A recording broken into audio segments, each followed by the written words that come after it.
ભાવનગરના સિયોના યુવા ઉદ્યોગ સાહસિક માનસ કુકડિયાએ યુરોપમાં અભ્યાસ દરમિયાન મશરૂમ ઇન્ડસ્ટ્રીનો નજીકથી અભ્યાસ કર્યો હતો અને ત્યાંથી વધતી માંગને સમજી છે. ખાસ કરીને જ્યાં ફંક્શનલ મશરૂમને હેલ્થ, પ્રોટીન અને સ્ટેબલના ફૂડ તરીકે મળતી લોકપ્રિયતા તેમજ તેમને પ્રેરણા આપી રહી છે.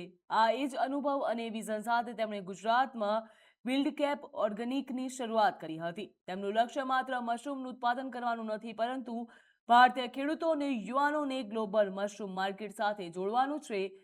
તેમજ ભવિષ્યની ખેતી માનતા માનસ ભારતને મશરૂમ ઇન્ડસ્ટ્રીનું ગ્લોબલ હબ બનાવવાનું સપનું પણ જોઈ રહ્યા છે. અભ્યાસમાંથી સર્વે, સર્વેમાંથી વિઝન અને વિઝનમાંથી ઊભું થયું એક એવું સ્ટાર્ટઅપ જે ગુજરાતમાંથી વૈશ્વિક મશરૂમ માર્કેટ સુધી પહોંચવાનો પ્રયાસ કરી રહ્યું છે. યુરોપ રહેતો હતો. ત્યાં આગળ મેં સ્ટડી સાથે બિઝનેસ સર્વે પણ કરતો હતો. એમાં મને એક મશરૂમની લાઈન દોરી મળી કે મશરૂમના બિઝનેસ અને સ્ટાર્ટઅપ કઈ રીતે ઇન્ડિયામાં આગળ વધારી શકાય. તે પછી અમુક કારણોસર મારે ઇન્ડિયા રિટર્ન આવવાનું થયું અને અહીં આગળ આવીને મેં 5 થી 6 જગ્યાએ ટ્રેનિંગ લીધી મશરૂમની. એ રીતે મશરૂમ ગ્રો થાય છે, કલ્ટિવેશન કઈ રીતે આપણે કરી શકીએ છીએ બધી. તે પછી મેં સિહોર ભાવનગરમાં મેં મારો પ્લાન્ટ નાખેલો હતો. એ વાત કરું તમને 1.5 વર્ષ પહેલાંની, જ્યારે મેં મશરૂમનું સ્ટાર્ટઅપ કર્યું હતું.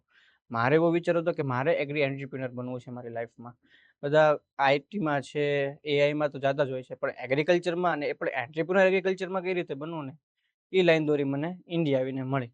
મેઇનલી આ પાક જે છે ને ફ્રેશ મશરૂમ તરીકે અને ડ્રાય મશરૂમ તરીકે બંનેમાં વેચવામાં આવે છે.